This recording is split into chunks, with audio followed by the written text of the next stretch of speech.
Shweta YouTube चॅनलवर तुम्हा सर्वांचे खूप खूप स्वागत आहे। 12 मे 2016 ते 12 मे 2026 या माझ्या अभिनेत्री क्षेत्राला 10 वर्ष पूर्ण झाली आणि त्याबद्दलची सदर व्हिडिओ बनवावी असं माझ्या डोक्यात होतं। त्या रिलेटेड मी एक पोस्टसुद्धा सोशल मीडियाच्या माध्यमातून केली होती। 12 मे 2016 म्हणजे असं काहीच डोक्यात नव्हतं की मी अभिनय क्षेत्रामध्ये येईन किंवा या दिशेने मी वाटचाल करेन, कारण आमच्या घरात बॅकग्राऊंड बघितला तसा बॅकग्राऊंड बघितला तर या क्षेत्रामध्ये सद्यस्थितीला काम करणारा कोणीच नाही आहे। सो बाबा हे रेल्वेच्या माध्यमातून राजभाषेचे कार्यक्रम त्यांच्या ऑफिसमध्ये व्हायचे। सो हे खूप मोठ्या प्रमाणातले असतात, दिल्ली बोर्डचे त्या ठिकाणी सगळी माणसं वगैरे येतात। सो ते अनेक वर्ष त्या माध्यमातून मुरुची मावशी असेल, त्याच्यानंतर मिमिक्री असेल, डान्स असेल, या सगळ्या ह्याच्यामध्ये पार्टिसिपेट करायचं आणि जोशीशिवाय काम व्हायचं नाही हे सगळ्यांना सेंट्रल रेल्वेवाल्यांना नक्कीच माहिती आहे। सो त्यांना आम्ही लहानपणापासून काम करत बघत आलेलो होतो। आईसुद्धा डहाणूला विश्व हिंदू परिषदेमधनं नाटक याच्यामध्ये मुख्य अभिनेत्री म्हणून काम करायची। सो आम्ही त्या दोघांनाही बघायचो आणि आमचं घर हे बदलापूरला त्यावेळेला असल्यामुळे, आम्ही तिथे राहत असल्यामुळे सगळ्या गोष्टी लांब होत्या। लांब हे दोनच शब्द होते, पण कुठलीच सोय नव्हती आम्हाला। जर आम्हाला एखादी गोष्ट जर करायची असेल, आता जर एखादा ॲक्टिंग क्लास लावायचा असेल किंवा डान्स क्लास लावायचा असेल, ड्रॉइंग क्लास लावायचा असेल, तर ते सुद्धा आम्हाला साधारण 5 मिनटं असं शेजारी असं काहीच नव्हतं। म्हणजे जवळजवळ आम्ही तेव्हा चालत असा सुद्धा प्रवास खूप केलेला आहे। आई आम्हाला दरदर ओढत सगळं न्यायची। डान्स क्लास मी वयाच्या 10व्या वर्षापासून शिकत होते आणि भरतनाट्यम आम्ही त्यावेळेला मी आणि श्रुती दोघीही शिकत होतो। शाळानंतर क्लास आणि आमची गुरु विशाखाताई सुभेदार। सो तिची सुद्धा कारकीर्द ही तेव्हापासूनच सुरू झाली, 2004 पासनं। सो ते सुद्धा अभिमानास्पद आहे आणि तिथं सुद्धा जाऊबाई जोरात या नाटकापासून तिची सुरुवात झाली आणि त्याच्यानंतर आम्ही सुद्धा शाळांमधनं अनेक स्पर्धांमधनं आम्ही या गोष्टींमध्ये पार्टिसिपेट करायला लागलो, बक्षिसं मिळवायला लागलो, कारण आमची नावं हे स्वतःहून शिक्षक लोक द्यायचे आणि आईला येऊन सांगायचे की असं असं आहे आणि आता तुम्ही मुलांची तयारी करून घ्या। तर आम्ही त्याच्यातनं तयारी करत, सगळ्या गोष्टीतनं करत असं शिकत शाळा, कॉलेज अशा गोष्टी करत गेलो आणि त्याच्यानंतर 11वी 12वी, मग ग्रॅज्युएशन, पोस्ट ग्रॅज्युएशन। मी बिझनेस मॅनेजमेंटला ॲडमिशन घेताना मला असं वाटलं की मला या क्षेत्रात काम करायला पाहिजे, कारण मी कल्चरिटीमधनं ट्राय करत होते पण मला तशी संधी मिळाली नाही त्यावेळेला। आणि मग मी असा विचार केला, मी घरच्यांना पण सांगितलं की मला या क्षेत्रात जाण्याची आवड आहे आणि मला असं वाटतं की मी इथे काम करू शकेन, सर्वाईव्ह होऊ शकेन। पण शेवटी एक आईवडिलांना धास्ती असते, कारण कुठलंही क्षेत्र आजकाल, जॉब असू दे किंवा अभिनय क्षेत्र असू दे किंवा प्रोडक्शन वाईज कुठलेही पोस्ट असू देत, त्या सगळ्या स्टेबिलिटी नसणाऱ्याच आहेत। म्हणजे कुठल्याही माणसाकडे, कॉर्पोरेट असू दे नाहीतर फिल्म इंडस्ट्री असू दे, कुठेही सस्टेनेबल जॉब नाही आहे। सो तुमच्याकडे आज काम असेल तर उद्या नाही आहे, ही मानसिक स्थिती तुम्हाला स्वतःची मनस्थिती खंबीर राहून तुम्हाला काम करत पुढे जाता आलं पाहिजे। सो एम.कॉमला ॲडमिशन घेतल्यानंतर एक वर्कशॉप होता। सो त्या ठिकाणी चारिंद्र कुंभार सर आम्हाला शिकवायला होते आणि त्यांची त्यावेळेला कारेदुराबा सिरियल चालू होती। सो त्यांचे लास्ट काही डेज होते आणि ते आम्हाला खूप छान प्रशिक्षण देत होते या सगळ्याच्या बाबतीत। आणि त्याच्यानंतर मला तिकडनं एक पहिली संधी मिळाली की झी मराठीवरील नांदा चौक्या बरे सोहम प्रोडक्शनची ती माझी पहिली सिरियल होती आणि ॲज अ कॉलेज स्टुडंट म्हणून मला त्या ठिकाणी जायचं होतं। सो तो कॉल आल्यावर मला आजही आठवतं आहे की चांदोली स्टुडिओला शूट होतं आणि मी समोरच्या व्यक्तीला विचारलं, पूजाताई म्हणून होती। सो तिला मी विचारलं की माझी आई सोबत येऊ शकेल का, कारण मला या इंडस्ट्रीतलं काहीच माहीत नाही आहे, माझं पहिलंच काम आहे। सो माझ्यासोबत कोणी आलं तर चालेल का? तर तिने मला विचारलं, किती वर्षाची आहेस गं तू? मोठी झालीस ना, आता आईवडिलांशिवाय फिरायला शिका, उद्या तुम्हाला जर कुठेही काम करण्याची वेळ आली तर तुम्ही काय करणार? घाबरत दुसऱ्या दिवशी उठून गेले शूटला आणि शूटच्या पहिल्याच दिवशी सगळं वातावरण आपल्याला एकदम मनमोहक असतं ना, आपला पहिला दिवस इंडस्ट्रीमधला, कशी लोकं असतात आणि आज आपण अगदी असे शांतपणे तयार होऊन असे बसलेलो असतो। आपला सीन कधी लागेल किंवा आपल्याला सीन काय मिळेल किंवा आपल्याला काम मिळणार आहे की नाही हेही आपल्याला त्या वेळेला माहीत नसतं। पण शक्यतो आपली जर वागणूक आपण सेटवरची जर चांगली ठेवली तर आपल्याला कॅरेक्टरसुद्धा पहिल्या दिवशी मिळू शकतं। हा अनुभव मला आला आणि ऋतुजा लीड करत होती, ऋतुजा बागवे, आणि चिन्मय दादा तिच्यासोबत लीड कॅरेक्टरमध्येच होता. त्याच्यानंतर वर्षा दांदळेताई त्या मावशीचं कॅरेक्टर करत होत्या. सो असे आउटडोर आमचे सीन होते आणि म्हणजे तिचं कोचिंग क्लास या टाईपमध्ये दाखवलेलं होतं. तर सो त्यावेळेला क्लास स्टुडंट म्हणून आम्ही तिचे दाखवलं होतं ऋतुजाचे. आणि माझी तिची पहिलीच ओळख होती आणि त्यावेळेला तिच्यासोबतही काम करताना खूप छान वाटलं, म्हणजे जेन्युअन पर्सन. सो त्यावेळेला ओळख झाली, तिच्यासोबत फोटो काढला, जिम्मेदारासोबत फोटो काढलेला, मावशीसोबत फोटो काढलेला, वर्षाताईंसोबत. सो त्यावेळेला जेव्हा शूटिंगची वेळ आली त्यावेळेला डायरेक्टर का असोसिएट डायरेक्टरांनी असं विचारलं की तुझं नाव काय आहे किंवा तू कॅमेरा वाईज ओके आहेस पण तू कॅरेक्टर करशील का, असं असं वन लाईनचा डायलॉग आहे असं मला इंडस्ट्रीच्या पहिल्या दिवशी विचारलं गेलं. म्हणलं येस वाय नॉट. तर म्हणलं कधीही आपल्याला एका कलाकाराला असं जर आपल्याला कॅरेक्टर मिळत असेल तर आपण करण्यासाठी नेहमीच उत्सुक असतो, कारण जर इंडस्ट्रीचा पहिला अनुभव असेल तर तो प्रत्येकाचा तसा असतो की पासिंग करणं किंवा ज्युनियर आर्टिस्ट म्हणून जाणं, कुठेतरी क्राऊडमध्ये उभं राहणं, अशा गोष्टी शक्यतो पुढे जेव्हा जात असतो तेव्हा टाळ्या वाजतात, कारण पहिल्यांदा काम मिळणं ही खूप मोठी गरज असते. सो ते झाल्यावर मग छान मस्त वाटलं. पहिल्या दिवशी काम वगैरे करून खूप खुश झाले आणि मग घरी आल्यावर आईबाबांना सांगितलं की आई मला पहिल्या दिवशी छोटंसं का होईना पण कॅरेक्टर करायला मिळालं, मस्त वाटलं, सेटवर असं असतं तसं असतं तसं असतं वगैरे असं करत सगळं सांगितलं. आणि त्यावेळेला एमकॉम इन बिझनेस मॅनेजमेंटचा अभ्यासही चालू होता. मग त्याच्यानंतर जवळजवळ काही महिने हातात काम नव्हतंच, कारण मिळण्यासारखं काही नव्हतंच, कारण कोणाशी ओळखच नव्हती. सो ते पहिलं काम होतं. आणि त्याच्यानंतर आपल्याला असे व्हॉट्सअपवर मेसेजेस वगैरे येतात ऑडिशनचे. सो त्याच्यानंतर असा एक मेसेज वाचण्यात आला की त्यावेळेला लक्ष ही सुपरहिट पोलीस क्राईमची आपली सिरियल चालू होती सोम प्रोडक्शनचीच. सो त्यावेळेला तो मेसेज माझ्या वाचण्यात आला, पण त्याची काहीतरी ऑडिशन त्यांची पोस्टपॉन झालेली का नव्हती का काय माहीत नाही, पण मेसेज आला होता. सो मी मठला गेले होते आणि त्या ठिकाणी ज्या वेळेला मी स्टुडिओमध्ये गेले त्यावेळेला मला असं कळलं की ऑडिशन चालू नाही आहे, ऑडिशन होऊन गेलेलं आहे. म्हणलं बापरे, आपण तर बदलापूरवरनं आलो, आता रिटर्न खाली हात कसं जाणार.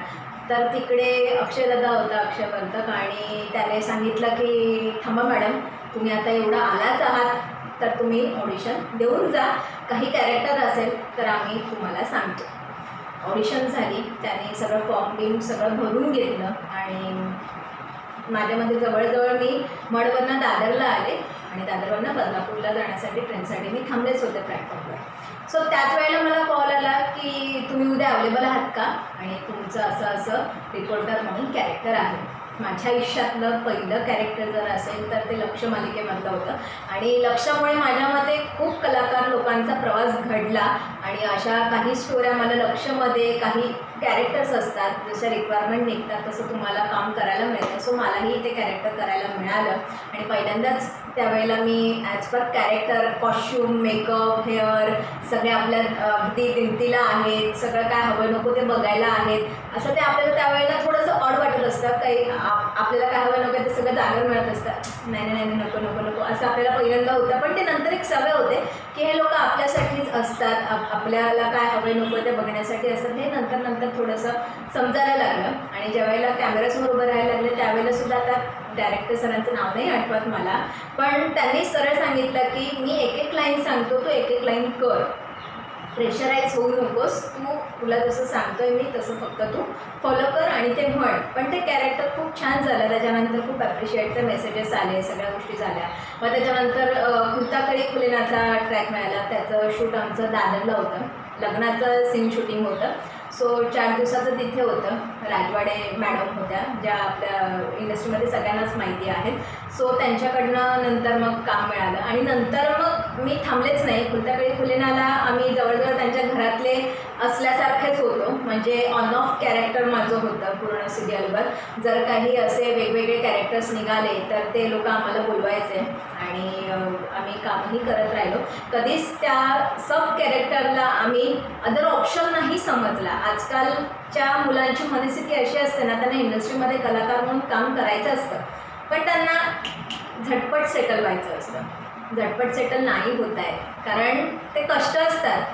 ते सातत्य असतं आणि सातत्याने प्रयत्न करत जेव्हा आपण पुढे जातो त्यावेळेला तुम्ही एका टू द पॉईंटला पोचता. अजूनही मी म्हणेन की मी त्या पॉईंटला पोचले नाही, अजूनही खूप कॅरेक्टर्स करायचे आहेत की जे छाप पाडू शकतील आणि अशा कामाची मी नक्कीच वाट बघते.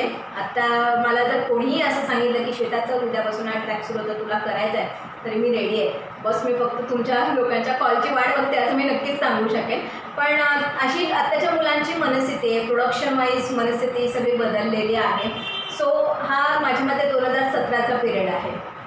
फुलताफळी फुलेनानंतर त्याच्यानंतर मी प्रेमा तुझा रंग कसा ह्या ही क्राईम सिरियल होती स्टार प्रवाहवरची. नंतर राधा प्रेम रंगीरंगलीमध्ये अनेकदा आम्ही कॅरेक्टर्स करायला जात होतो आणि त्यावेळेला त्यांचीच नेक्स्ट सिरियल ही कुंकू टिकली टॅटू निघणार होती.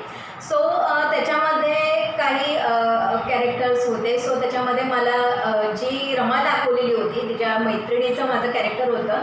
जुली फर्नांडिस हे कॅरेक्टर मी कधीच विसरणार नाही आणि त्यावेळेला जुली फर्नांडिस करत असताना खूप खूप खूप धमाल आली. कारण सारिका नवाते ताई असेल किंवा शुभांगी जोशी आजी असतील, अमोल दादा असेल, अमोल बावडेकर असेल, आमचे डायरेक्टर्सच असतील, असे सगळेजण खूप छान होते. आणि शुभांगी आजींनी तर अक्षरशः असे गाल बी ओढून काय गं मग अशा छान वगैरे गप्पा आमच्या चालू होत्या. आणि ज्यांनी ज्यांनी त्यांच्यासोबत काम केलेलं आहे म्हणजे हॅट्स ऑफ. मी लहान असल्यापासून मी त्यांचं काम बघत होते आणि आपल्याला त्यांच्यासोबत काम करायला मिळतं ही खूप मोठी गोष्ट होती.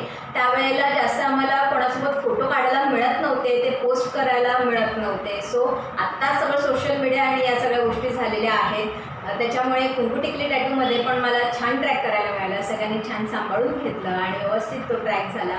त्याच्यानंतर फुलपाखरू सिरियल मी करत होते. फुलपाखरूमध्ये साईड कॅरेक्टर म्हणून आम्ही कॉलेज स्टुडंट दाखवत होतो, पण तिथे लीडपासून म्हणजे यशोमन आपटे, आशिष जोशी, प्रियांका तेंडुलकर, तृष्णा किंवा अद्वैत हे सगळे जरी ऋता दुर्गुळे, सो हे जरी सगळे मेन कॅरेक्टर्समध्ये असले आणि आम्ही सगळे कॉलेज स्टुडंट म्हणून जरी असलो, त्यांचे मित्रमैत्रिणी जरी दाखवलेलं असलो, तरीसुद्धा असा कधीच भेदाभेद सेटवर नसायचा की आम्ही लीड करतोय, तुम्ही कॉलेज स्टुडंट करता आहात, तुम्हाला कधीतरी डायलॉग्स किंवा या सगळ्या गोष्टी मिळत आहेत. आम्ही जवळजवळ सगळेजण 10 ते 12 तास एकत्र काम करण्यासाठी असायचो. म्हणजे आम्ही कॅन्टीनमध्ये सुद्धा सगळे धमाल मस्ती करत एकत्र जेवण खाणं आमच्या सगळ्या लोकांचं असायचं. कारण सेटवरचं वातावरणच असं होतं. मंदार देवस्थळी सर स्वतः डायरेक्शन करत होते आणि अशा लोकांसोबत काम करायला मिळणं म्हणजे खूप मोठी गोष्ट असते, अशा डायरेक्टर्स लोकांसोबत. त्याच्यानंतर हेमंत देवदार सर फुलताफळी फुलेनाला होते आणि हे सगळे बाप लोक आहेत डायरेक्टर्समधले.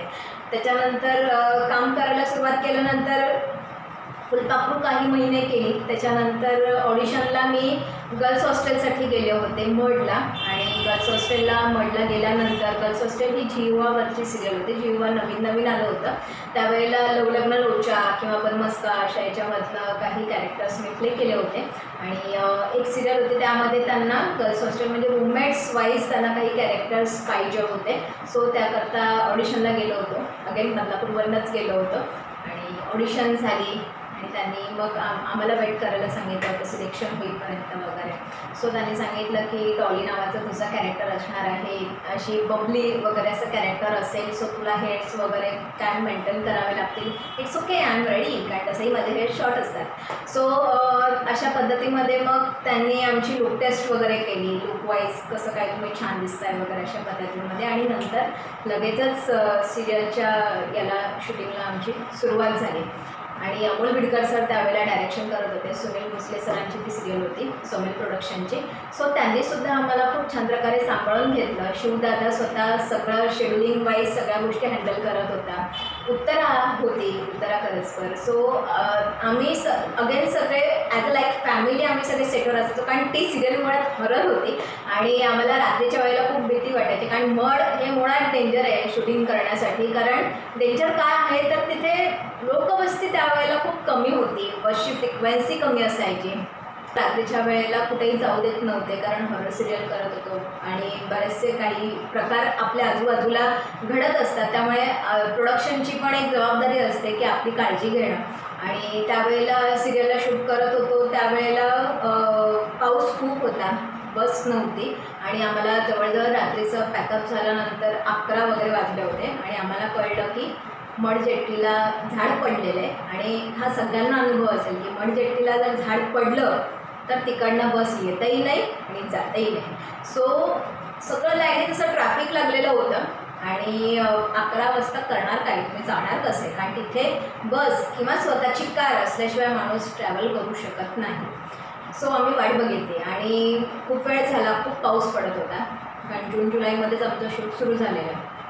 खूप पाऊस पडत होता. घरी पोचणार कसं, कारण ऑलरेडी 11:30 झालेले आणि शेवटची ट्रेन इथे 12:43ची दादरवरनं शेवटची कर्जत असते. सो आम्ही खूप वेळ वाट बघितली, काहीच नाही आणि आम्हाला असं कळलं की सेंट्रल लाईनला ट्रेन बंद आहे. करायचं काय, इकडनं तर बाहेर पडावं लागेल, कारण इकडे कुठेच आपल्याला थांबता येणार नाही. एक कारवाले होते, आम्ही असे 4-5 जणी होतो सिरियलमधल्या, कारण बाकीच्याने मिळेल तसं जे रूममेट राहणारे होते ते लोक निघून गेले आणि आम्ही जे लांबचे प्रवासी होतो तर आम्ही असे 4-5 जण मिळून त्या कारमधनं आम्ही ट्रॅव्हल करत होतो आणि त्यांनी आम्हाला मिठी चौकीपर्यंत सोडलं, अथर्व कॉलेजच्या एरियापर्यंत. तर त्यांना आम्ही पैसे देऊ केले तर त्यांनी सांगितलं की नाही मला पैसे नको आहेत, मी एक सेवा केली असं समजेन, आणि त्यांनी आमच्याकडनं पैसे घेतले नाहीत. आणि तिकडनं ज्यावेळेला आम्ही मिठी चौकीपासून मालाड स्टेशनपर्यंत चालत आलो आणि चालत येताना माझी चप्पल वाहून गेली, माझ्या पायाला फोडं आली, म्हणजे जी पाण्याची फोडं येतात तशी, सो पाय सुजले, या सगळ्या गोष्टी झाल्या. त्यावेळेला ट्रॅव्हल करणंही शक्य नव्हतं. सो त्या पद्धतीमध्ये माझी एक मैत्रीण होती वर्षा, सो तिचा एक मित्र जोगेश्वरी साईडला राहत होता आणि आम्ही त्यांच्याकडे जाऊन राहिलो, रात्रभर थोडेसे थांबलो आणि सकाळी उठून बदलापूरला निघून आलो. तेही अनवाणी प्रवास, कधीच मी तो विसरू शकत नाही बदलापूरपर्यंतचा. आणि अशा याच्यात आम्ही जवळजवळ स्टार्ट टू एंड सिरियल केली. अनेक चॅलेंजेस येतात ज्या वेळेला तुम्ही कलाकार म्हणून काम करत असता. त्याच्यानंतर मला मला स्वराज्यरक्षक संभाजीची मराठीवरील मालिका मिळाली आणि स्वराज्यरक्षक संभाजीनंतर तर म्हणजे एका कलाकाराला ब्रेक मिळावा तसं प्रत्येक जणांना खूप छान छाप पडणारे कॅरेक्टर्स मिळाले. आणि मी एकदा एका कॅरेक्टरसाठी, दासीच्या कॅरेक्टरसाठी गेले होते आणि त्यावेळेला मला असं कळलं की दासीच्याच कॅरेक्टरसाठीची रिक्वायरमेंट आहे, काही महिन्यांचा ट्रॅक आहे, तर तू करशील का, सहसाही कोणी कॅरेक्टर्स करत नाही असं तिकडच्या असिस्टंट रायटरांनी मला सांगितलं. तर मी म्हणलं कॅरेक्टर असतं, मला काही प्रॉब्लेम नाही आहे, तुम्ही मला ब्रीफिंग करा आणि मी तुम्हाला प्रोफाईल पाठवते, मी जर योग्य असेल तर मला तुम्ही नक्की सांगा, मला काम करायला नक्कीच आवडेल, कारण माझी आधीची ऑलमोस्ट सिरियल संपते. 23 डिसेंबर 2017 पासून स्वराज्यरक्षक संभाजी मालिका करायला सुरुवात केली. पहिल्या दिवशी लुकडेस झाली आणि तिकडे सुद्धा संगीताताई असेल, हेअर ड्रेसर, किंवा राहुल दादा असेल, मेकअप दादा, किंवा कॉस्ट्यूम वाईज असेल, प्रोडक्शन वाईज असेल, सगळ्यांनी खूप छान मदत केली आणि माझं कॅरेक्टर फुलवायला मदत केली. म्हणजे मी आत्ता जेव्हा शिवपुत्र शंभूराजे रिक्वेस्ट केलं होतं त्यावेळेला सुद्धा त्याच्यात मी सांगितलं होतं की इकडनं इकडे चालणं म्हणजे काय, एका कलाकारासाठी ती लकप काय तुमची असली पाहिजे, तुमच्या कॅरेक्टरप्रमाणे तुमचं चालणं कसं असलं पाहिजे, तुमचा औरा कसा असला पाहिजे, हे सगळं त्या मालिकेमधनं आम्हाला शिकायला मिळालं. माझ्या मते ज्यावेळेला तुम्ही ऐतिहासिक किंवा एखादी मायथो सिरियल करता त्यावेळेला तुम्हाला खूप लकबी कळतात कॅरेक्टर वाईज आणि त्या तुम्ही शिकून घ्यायला पाहिजे. कधी ती लोक आपल्याला ओरडतात किंवा समजावून सांगतात, कधी आपण रडवेले होतो आपलं चुकतं म्हणून, पण त्या गोष्टी तुम्ही शिकून घेतल्या पाहिजेत. आणि निर्मल दादा असेल, समीर कोटेकर सर असतील किंवा कार्तिक केंडे सर असतील, आमचे दादू सर, विवेक देशपांडे सर डायरेक्टर, हे दोन्ही डायरेक्टर्स, सो त्या लोकांनी मला खूप छान प्रकारे सांभाळून घेतलं. कॅरेक्टर कसं फुलवायचं, तुझं दासीचं कॅरेक्टर कसं आहे. आणि त्यावेळेला प्राजक्ता गायकवाडच्या याच्यापासून माझी एंट्री झाली आणि प्राजक्ता म्हणजे मोठी येसूबाई ज्या वेळेला एंटर होते, ज्या वेळेला अमोलदादा संभाजी महाराजांच्या कॅरेक्टरमध्ये येतो त्यावेळेपासून माझी एंट्री झाली होती.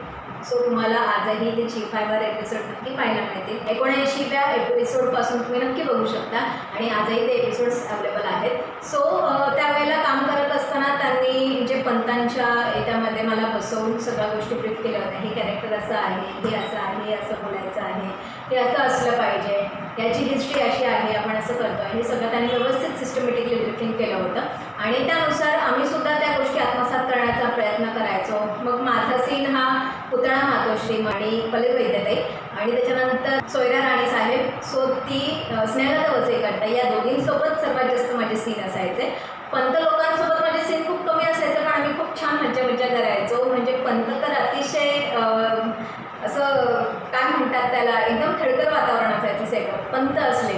की मोरोपंत असतील, रावजी पंत असतील, बाळाजी पंत असतील आणि आजही टचवूड आम्ही सगळेजण सिरियलमधले आम्ही एकमेकांच्या बऱ्यापैकी कॉन्टॅक्ट्समध्ये आहोत आणि सगळे आम्ही एकमेकांना ज्या काही गोष्टी असतात त्या हेल्पफुल असतात की असं कधी कोणी कोणाला पटकन नाही म्हणत. आणि माझ्या मते तो जो काळ होता की ज्यावेळेला लोक एकमेकांना मदत करायची तो आता कुठेच दिसत नाही. आणि त्या सगळ्या कॅरेक्टर्समधनं आत्तासुद्धा आम्हाला खूप छान वाटतं की आम्हाला अशी माणसं लाभली, अशा लोकांसोबत कामं करायला मिळाले. आणि मला असं आठवतं आहे की सोयरा राणीसाहेबांसोबत माझा सीन होता आणि सकाळचा पहिला सीन होता 7:30 वाजताचा. सो आम्ही दोघेही सीन देण्याच्या बाबतीत काही असं अडणटळण किंवा जास्त रिटेक घेणारे नव्हतो आणि आमचा असा पटकन सीन झाला तर कोणाला विश्वासच बसला नाही की यांचा 15 मिनिटात सीन वगैरे कसा झाला. आणि ते बघायला आले की अरे यांचा सीन झाला, पण कारण आमचे खूप असं बॅक टू बॅक सीन असायचं, आम्हाला वेळच नसायचा. असे गरमागरम सीन छापूनच यायचे करण्यासाठी की आता चला आता हा सीन आहे, मग हा सीन आहे. आणि ज्या वेळेला हे लागायचं म्हणजे दरबार लागायचा त्यावेळेला तर खूप वेळ लागायचा, कारण ते सगळे दरबार भरल्यानंतर बऱ्याच लोकांच्या त्याच्यात गाराणी असते, म्हणजे गावातल्या लोकांच्या गाराणी, त्याच्यावरचे महाराजांनी, शिवाजी महाराजांनी, नंतर संभाजी महाराजांनी दिलेले सोल्युशन्स असतील, म्हणजे त्याच्यावरचे त्यांना दिलेले निर्णय असतील. सो या सगळ्या गोष्टी सगळे सीन शूट करायला खूप वेळ लागतो. सो आम्ही असं डे नाईट सगळे जण शूट करायचो. आणि संभाजीनंतर काही काळ थोडंसं काम नव्हतं आणि त्याच्यानंतर नकळत सारे घडले स्टार प्रवाहाची मालिका करत होते आणि 2018ची ही गोष्ट आहे. सो त्यावेळेला 2016मध्ये श्रुतीचं लग्न ऑलमोस्ट झालं होतं, माझी जी मोठी बहीण आहे. आणि नकळत सारे घडल्याच्या सेटवर असताना श्रुती ऑलरेडी प्रेग्नंट होते. सो असा कॉल आला की श्रुतीला हॉस्पिटलाइज केलं आहे आणि तू बघ तुला जर लवकर पॅकअप झालं तर तू मुलुंडला या हॉस्पिटलमध्ये वगैरे ये. मला काही हवे ना, तर आता म्हणलं करायचं काय. मी सेटवर टेन्शनमध्ये बसले कारण सेटवर कोणी लवकर सोडणार नाही तुमचं काम झाल्याशिवाय. सो मी त्यांना सांगितलं की असं जेन्युअल प्रॉब्लेम आहे. सो बघा तुम्हाला जर माझा लवकर सीन लावता आला माझ्या कॅरेक्टर वाईज तर तुम्ही प्लीज मला हेल्प करा, म्हणजे मला माझ्या ताईला बघायला जाता येईल. तर त्यांनी विचारलं, कारण मी गोरेगावला शूट करत होते फ्युचर स्टुडिओमध्ये, आणि सो त्यांनी मला विचारलं की कुठे आहे. मग ते मला म्हणाले की तू इकडनं बाय बस जाऊ शकतेस डायरेक्टली, तर तुला ते जवळ पडेल. हे सगळं त्यांनी गाईड केलं आणि नंतर मग मी तिथे गेलेले. मग हे आमचे सोम शानन प्लीज आमच्या जन्माला आले होते.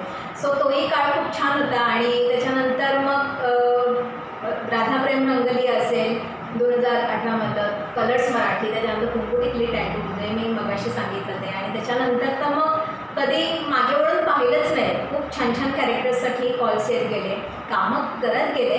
कधी या गोष्टींचा विचार केला नाही की हे कॅरेक्टर असे आणि हे कॅरेक्टर असं आहे किंवा हे कॅरेक्टर असं आहे. तर या गोष्टींचा कधीच विचार केला नाही, कारण कलाकाराने काम करत राहावं आणि कलाकाराला कलेची खूप असली पाहिजे असं मी म्हणते. सो आपण काम करत राहिलं पाहिजे, कधी कोणाकडे लक्ष देऊ नका, कारण तुमचं पोट भरायला किंवा तुमचं क्षेत्र जे निवडलेलं आहे त्या ठिकाणी खंबीर पाय रोवून काम करण्यासाठी कोणीच येत नसतं. सो तुम्ही तुमच्या मतावर ठाम राहा, काम करत राहा. आणि त्याच्यानंतर मग बाबांचं ऑपरेशन झालं, खूप मेजर आणि बायपास सर्जरी झाली, खूप मेजर ऑपरेशन झालं. आणि त्याच्यानंतर तर पायाखालची जमीन सरकल्यासारखी झाली होती की बापरे आता कसं व्हायचं, कारण बाबांना तेव्हा काही उठता बसता चालता असं फारसं काही येत नव्हतं. पण ही जर स्ट्रॉंग माइंड ते स्वतःच्या पायावर 15-20व्या दिवशी घरी आम्ही म्हणजे चालत आल्यानंच काय नाही आलं, पण स्वतःच्या पायावर उभे राहिले. आणि चला बाबा आपल्याला स्ट्रॉंग पण उभं राहायचं, जसा सदानंद जोशी होता तसाच आपल्याला आपला बाबा पाहिजे वगैरे असं करत. सो तेही चालण्याचा हॉस्पिटलमध्ये प्रयत्न करायचे. सो त्याच्यातनं पण सर्वाईव्ह करत पुढे आलो. आणि त्यानंतर मला विठू माऊली सिरियल मिळाली 2019मध्ये, 18 ऑगस्ट 2019. त्या दिवशीसुद्धा आमची लुक टेस्ट वगैरे झाली. गोपी नावाचं माझं कॅरेक्टर होतं गावकरीमधलं, आणि त्याचा अर्धा सीझन 500 का 550च्या नंतरचा सीझन आम्ही केला. सो त्याच्यामध्ये सुद्धा खूप छान कॅरेक्टर होतं, पण जास्त मला बोलायला वाक्य नसायची, कारण मी सोशिक वगैरे अशा पद्धतीत दाखवलं की मी जास्तीत जास्त सहन करणारी होते. सो सगळे जे असायचे ते एक्सप्रेशन वाईजच आम्ही या सगळ्या गोष्टी करायचो, कारण मायथो सिरियल होती, आवरा छान होता सेटवरचा, कोठारे प्रोडक्शन. आणि तिकडची जी ट्रीटमेंट होती, नितीन काटकर सर असेल किंवा माघमारे सर असतील डायरेक्टर्स, सो प्रोडक्शन वाईज सगळेजण खूप हेल्पफुल होते. अरुण सर आम्हाला वेळोवेळी मदत करायचे. कॉल टाईम वाईज सांभाळून घ्यायचे, कारण मी बदलापूरवरनं येत होते तेव्हासुद्धा. सो डे नाईट आम्ही ज्यावेळेला शूट करत होतो त्यावेळेलासुद्धा आम्हाला ते राहायची सोय सेटवरच केली जायची आणि तिथेच आम्ही थांबून सकाळी परत फ्रेश होऊन खाऊन पिऊन लगेच आम्ही शूटिंगला उभे राहत होतो. असे सुद्धा आम्ही दिवस काढले. दादरच्या प्लॅटफॉर्मवर कितीतरी रात्री मी बसून काढलेलं आहे की आता मी गोरेगाववरनं आले किंवा मालाडवरनं आली आहे आणि आता मला शेवटची ट्रेन माझ्या समोरनं गेली आहे, आता करायचं काय. मग त्यावेळेला मी रेल्वेच्या वेटिंग रूममध्ये बसून राहायचे आणि सकाळी उठून तिथेच फ्रेश होऊन शूटिंगला निघून जायचं. म्हणजे अक्षरशः आई मला तर असं बोलायची घरी आल्यावर, तू कशाला आली आहेस, दारात पाठ टेकवायला आली आहेस का. म्हणजे मी 3:30-4 वाजता घरी येत होते. 3:30ला समजा शेवटची ट्रेन जर 2:30-3ला आली तर घरी चालत जावं लागायचं, कारण रिक्षा नावाचा प्रकारच नव्हता, रिक्षाच नसायची शेवटच्या ट्रेनला. सो चालत घरी आल्यानंतर लगेच 4:14ची पहिली ट्रेन पकडून मला शूटला जावं लागायचं, कारण 8चा कॉल टाईम असायचा. कधी कधी 7चा कॉल टाईम असेल, 7चा कॉल टाईम असेल तर 4:14ची ट्रेन पकडावी लागायची आणि 8चा कॉल टाईम असेल तर 5:05ची ट्रेन पकडावी लागायची बदलापूरवरनं. सो आई आपली मध्यरात्रीसुद्धा पोळ्या लाटते, भाजी करते, असे प्रकार आमच्याकडे व्हायचे आणि ते गरमागरम डबा भरून द्यायची. मी घरी यायचे, फ्रेश व्हायचे, तशीच निघायचे. झोपणं हा प्रकारच कधी मला 10 वर्षातला माहीत नाही, इतका तो स्ट्रगल होता. कारण एकेका दिवशी आम्ही कधी कधी 3-3, 4-4 शूटसुद्धा केले. आणि मला आठवतं आहे की मडजेट्टीला ज्यावेळेला आम्ही शूट करत होतो, वेगवेगळे शूटसुद्धा आपण करत असतो सिरियलच्या व्यतिरिक्त. आपल्याला जर कुठल्या रिक्वायरमेंट आल्या तर आपल्या इंडस्ट्रीतलं सचिन घाणेकर हा सगळ्यांनाच माहीत असेल. सो त्यानेसुद्धा आम्हाला खूप छान मदत केली, कारण आम्ही बदलापूरला राहायचो हे त्याला नेहमी माहीत होतं. सो त्याने आम्हाला किती वेळा, म्हणजे त्यावेळेला रात्रीच्या वेळेला आरे कॉलनीतनं तुम्हाला रिक्षा किंवा कार जाऊ देत नाही किंवा बाईकसुद्धा जाऊ देत नाही, स्ट्रिक्ट असतं तो. पण त्यावेळेला माझ्यामध्ये जवळजवळ 11:30 पावणे 12 झाले होते आणि आम्हाला उशीर झाला होता पॅकअपला. सो मी वर्षा आणि सचिन आम्ही असे ट्रिपल सीट बाईकवरनं जात होतो आणि त्याला म्हटलं आम्हाला म्हणजे तोच आम्हाला स्वतः बोलला, मी तुम्हाला घाटकोपरपर्यंत सोडतो, ॲटलिस्ट तुम्हाला काहीतरी तिथे एखादी ट्रेन तुम्हाला मिळून जाईल, स्लो तर स्लो, पण तुम्ही ॲटलिस्ट घरी तरी पोचाल. आणि टचवूड तिकडे आम्हाला पोलिसांनी अडवलं की तुम्ही एवढ्या रात्रीच्या वेळेला इकडनं का चाललाय वगैरे. मग त्याने रिक्वेस्ट केली की या पोरी बदलापूरला राहतात आणि मी एक जबाबदार म्हणून या दोघींना सोडतो आहे. सो अशी मित्रमंडळीसुद्धा आम्हाला इंडस्ट्रीमध्ये लागली आणि त्यांचासुद्धा सपोर्ट खूप छान होता. म्हणजे आम्ही क्राईम पेट्रोल असेल, मेरे साईचं सेट असेल, मेरे साईचं सेट तर नायगावला, वसई विरारसारख्या ठिकाणी, अड्डणीसारख्या ठिकाणी होता. म्हणजे बदलापूरवरनं ठाण्याला जायचं, ठाण्यावरनं बस पकडायची, तिकडनं नायगावला जायचं, नायगावला स्टॉपला उतरल्यानंतर जवळजवळ माझ्यामध्ये 1 ते 1.5 किलोमीटर तुम्हाला चालत त्या सेटवर जावं लागतं. आणि तिकडनं जेव्हा तुम्ही पॅकअप होऊन निघता आणि टचवूड की तिथे पॅकअप पटापट व्हायचे, कारण तिकडेसुद्धा डायरेक्टर म्हणून सचिन सरच होते. सो ते सचिन सर वेगळे होते आणि ते खूप स्ट्रिक्ट होते. त्यांना स्वतःच्याच स्टाईलमध्ये सगळे कॅरेक्टर्स आणि ते सगळं वर्कआउट करून घ्यायचे.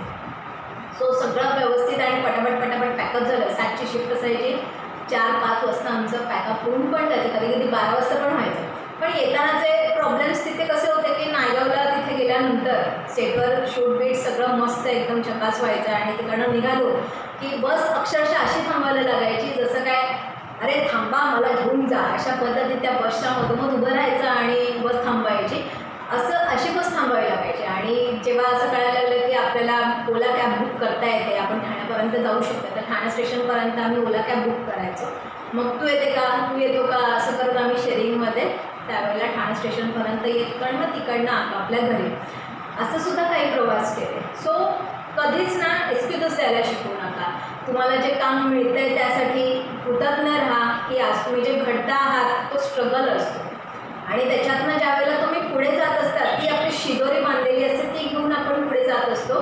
आपली कुठलीच शिकलेली गोष्ट ही कधीच वाया जात नाही. मला नजरच लागते किंवा मला अमुकच होतं किंवा मला तमुकच होतं, मग कोण काय बोलेल या गोष्टींकडे अजिबात लक्ष देऊ नका. तुम्ही फक्त तुमचं काम करत राहा. आणि त्याच्यानंतर 2020मध्ये सुद्धा गाडग्यान सून असेल किंवा अनेक बाकीच्या सिरियल्स असतील. सो अशा बऱ्याचशा गोष्टी करत राहिल्या. घाडग्यान सूनमध्ये सुद्धा अगेन चिन्मय दादा होता, चिन्मय उदगीरकर, आणि त्याच्यानंतर भाग्यश्री लिमय होती. सुकन्याताईसोबत सीन नाही करायला मिळाला कारण त्यांचा फक्त फोन कॉल होता त्याच्यामध्ये.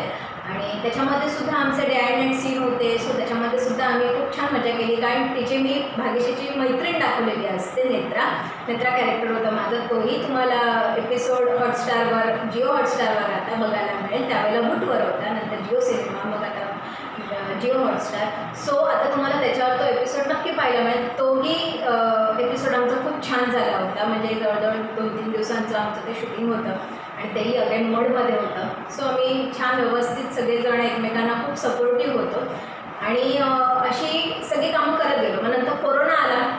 कोरोनामुळे सगळ्यांचे डोळे उघडले, कोणालाच कामं मिळेनात, सगळ्यांचे बँक बॅलन्स आणि या सगळ्याच गोष्टी ठप्प झाल्या. करायचं काय? सो त्यावेळेला असं विचार आला की अरे आपण एम.कॉम बिझनेस मॅनेजमेंट केलं, आपल्या शिक्षणाचा आपण काहीतरी युजफुल करायला पाहिजे. मग जालिंदर सर आणि मी मिळून आम्ही ॲडव्हर्टाईजमेंट म्हणा किंवा आम्ही सर्वात जे पहिलं केलं ते कोरोनाची कृपा केलं आणि कोरोनाच्या कृपेपासून आम्ही एकपात्री व्हिडिओज आम्ही शूट करायला सुरुवात केली. आई बाबा, मी, सर, त्यांचा असिस्टंट असे आम्ही सगळे मिळून आम्ही बदलापूरच्या घरात शूट करायला सुरुवात केली. सो त्याला रेस्पॉन्स चांगला यायला लागला. मग त्याच्यानंतर आम्ही ब्रेकअप का इन्शुरन्स, पहिली माझी हिंदी कॉमेडी वेबसिरीज इंडिव्हिज्युअल. विचार करा हा स्ट्रगल कुठे कामाला पडतो की स्वतःची इंडिव्हिज्युअल वेबसिरीज उभी करताना मला चॅलेंजेस थोडेसे कमी आले. भले मी आत्ता स्मॉल सेटअपला हे काम करत असेल यूट्यूबच्या प्लॅटफॉर्ममधनं, कारण लार्ज सेटअपला तर खूप गोष्टी तामझाम असतात ज्या आपण इंडस्ट्रीत वापरताना बघतो ॲज अ कलाकार म्हणून. पण ज्यावेळेला आपल्यावर सगळी जबाबदारी असते ना की प्रोडक्शनवाईज आपल्याला सांभाळायचं आहे, लीड म्हणून आपल्यालाच काम करायचं आहे, सगळ्या गोष्टी आपल्यालाच सांभाळायच्या आहेत, त्यावेळेला खरे चॅलेंजेस असतात. पण हे चॅलेंजेस ॲक्सेप्टेड केले की लोकेशन हंटिंगपासून सगळ्या गोष्टी मॅनेज करणं की बाबा मला हे लोकेशन पाहिजे आहे, मग काय पाहिजे, काय त्याचं बॅकग्राऊंड किंवा लोकेशन एक्सपेक्टेड काय, या सगळ्या गोष्टी लक्षात घेऊन ब्रेकअप का इन्शुरन्स वेबसिरीज आम्ही पहिली केली. आणि ब्रेकअप का इन्शुरन्सचे पहिले 5 एपिसोड आम्ही कोरोनाच्या पिरियडमध्ये केले. त्याच्यानंतर 2022मध्ये आम्ही नेक्स्ट सीझन केला. सो असे 1 ते 10 एपिसोड्स आजही तुम्हाला श्वेतावली यूट्यूब चॅनलवर बघायला मिळतील आणि तेव्हा शतानंद आर्ट्स यूट्यूब चॅनल होतं. सो अनेक चुका आपल्या हातनं घडतात, अनेक गोष्टींमध्ये आपण खस्ता खातो, स्ट्रगल घडतो, कितीतरी आपल्या कळत नकळत गोष्टी घडत असतात. त्यावेळेला आपण चूक की बरोबर हे आपल्याला आपण बघत नाही, आपण काम करत पुढे जातो. आणि मला असं वाटतं की आपल्यातनं किती चुका घडल्या तरीसुद्धा आपल्याला जे ध्येय निश्चित आहे त्या ध्येयापर्यंत तुम्हाला पोचता आलं पाहिजे. कधीच कोणाच्या सांगण्यात किंवा बोलण्यात येऊ नका. तुम्ही तुमचं काम करत राहा, जे तुम्हाला पटतंय, जे तुम्हाला आवडतंय. आणि त्याच्यानंतर व्हिडिओ ॲडव्हर्टाईजमेंटला सुरुवात केली. पहिला कॉल आला आणि म्हणजे सरांचं असं होतं की नाही करायचं, आपण करून तर बघूया काय होईल, याच्यानंतर जर रेस्पॉन्स आला तर आपण करत राहू. पहिली व्हिडिओ ॲडव्हर्टाईजमेंट मला अजून आठवते की अहमदनगरच्या क्लायंटची होती आणि आम्हाला जवळजवळ त्यांचे 6 प्रोडक्ट करायचे होते. So it's a not joke की 6 प्रोडक्ट करणं, त्याची कन्सेप्ट रेडी करणं आणि त्याच्यावर सगळं शूट करणं. सो हे सगळं काम झालं आणि त्याच्यानंतर मग कधी थांबा लागलाच नाही.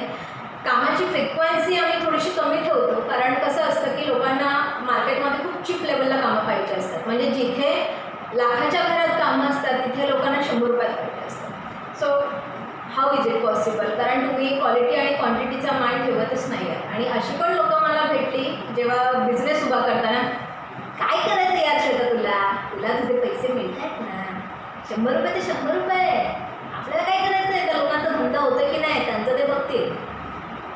असं काम आपल्याला पिछणी पडणार नाही, असं आपण शिकलो नाही आणि असं आपण कधी कोणाचं नुकसानही करणार नाही. एक वेळ त्या माणसाचं काम करू नका, ते 100 रुपये नाही मिळाले ना तरी चालेल, पण आपलं काम करताना आपल्याला सांगायला पाहिजे की बाबा याचं बजेट एवढं आहे, याच्यामुळे तुला हा फायदा होईल, याची ॲश्युरिटी कोणीच देत नसतं, पण हे केल्यामुळे तुझं काहीतरी भलं होणार. तू उद्या लोकांना दाखवताना, ती व्हिडिओ ॲडव्हर्टाईजमेंट दाखवताना किंवा एखादा मार्केटिंगचं पोस्टर दाखवताना किंवा एखादी कुठलीही गोष्ट प्रेझेंट करताना तुला सहज सोपं जाईल ना. तुला प्रत्येक वेळेला लोकांना कॉलर एक्सप्लेन करण्याची गरज नाही आहे. तुम्ही जर समोरच्या लोकांना स्वतःची व्हिडिओ ॲडव्हर्टाईजमेंट दाखवली तर त्याच्यात लोकांना कळतं की तुम्ही काय करताय, काय विकताय, कुठला बिझनेस करताय, कुठलं प्रोडक्ट आहे तुमचं, कुठली सर्व्हिस आहे, या सगळ्या गोष्टी त्या लोकांना समजतात. सो मी म्हणेन की जो 10 वर्षातला मी प्रवास केला, त्या 10 वर्षात मी जवळजवळ 7 ते 8 वर्ष पूर्ण झाली. त्याच वेळेला मी इंडिव्हिज्युअल खूप लवकर उभी राहिले आणि खूप चॅलेंज असतं की इंडिव्हिज्युअल स्वतःला उभं करणं, पायावर उभं करणं, कारण स्वतःचे प्रोजेक्ट जेव्हा आपण करायला सुरुवात करतो त्यावेळेला खूप चॅलेंजेस असतात. की खूप गोष्टींचं भान ठेवून आपल्याला काम करावं लागतं. प्रत्येक वेळेला आपण पेड नाही करू शकत ही खंत असते. पण जर मी बाकीच्या ठिकाणी ज्या वेळेला लोकल एरिया वाईज सर्च केलं त्यावेळेला कितीतरी जण वेबसिरीजचे प्रोजेक्ट्स करत असतात, यूट्यूब सिरीजचे प्रोजेक्ट्स करत असतात. सो ते नॉन पेडच करतात. पण म्हटलं मी कुठल्या गोष्टींची लाज बाळगते. आता जर तुम्ही पुण्यासारख्या ठिकाणी वगैरे गेलात तर तिथे कितीतरी जण लोकल लेवलला यूट्यूब सिरीज करणारे आहेत, ज्यांचे यूट्यूब प्लॅटफॉर्म्स आहेत. सो ते म्हणतात आम्ही महिन्याला काही एका वर्षात आम्ही जवळजवळ 5 ते 6 प्रोजेक्ट करतो. कसे करतात, कसं मॅनेज करतात? ते लोकेशन आपल्याला कसेही मिळतात आणि नॉन पेड ठेवायचं.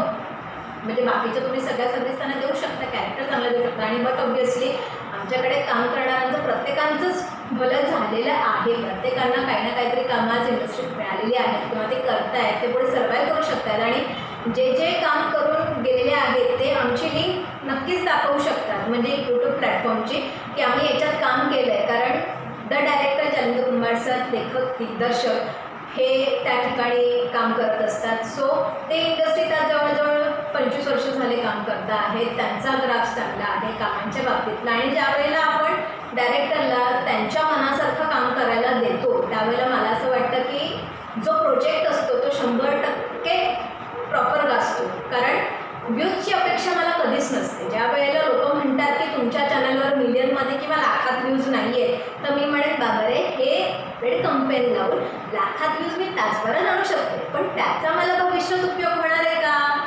तर नाही.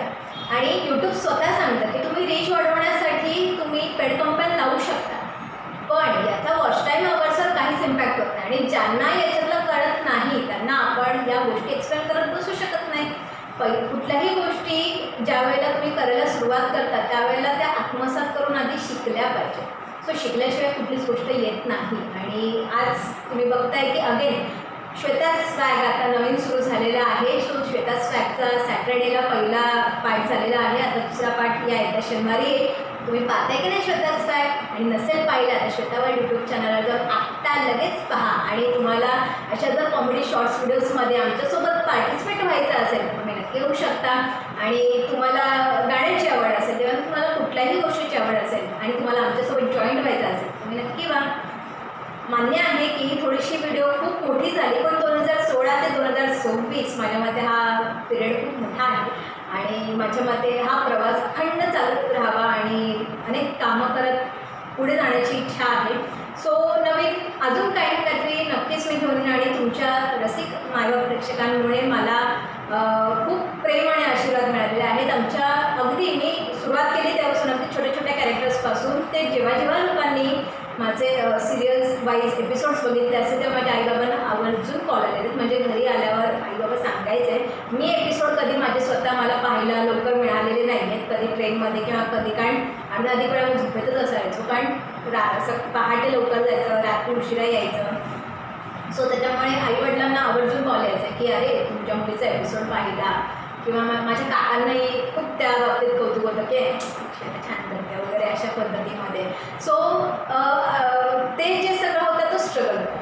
आणि मला असं वाटतं की स्वतःचं नाव एक स्वतःच्या हिमतीवर शून्यातनं विश्व उभं करायला शिका. खूप खस्ता असतात, कितीतरी वेळा आपला खिस्सा हा रिकामाच राहतो स्वतःचं विश्व उभं करताना. स्वतःच्या खिशात पैसे नसतात, पण तुम्हाला स्वतःचं काम करत पुढे जाता आलं पाहिजे आणि स्वतःच्या गोष्टींवर विश्वास ठेवून, देवावर विश्वास ठेवून पुढे जायला शिका.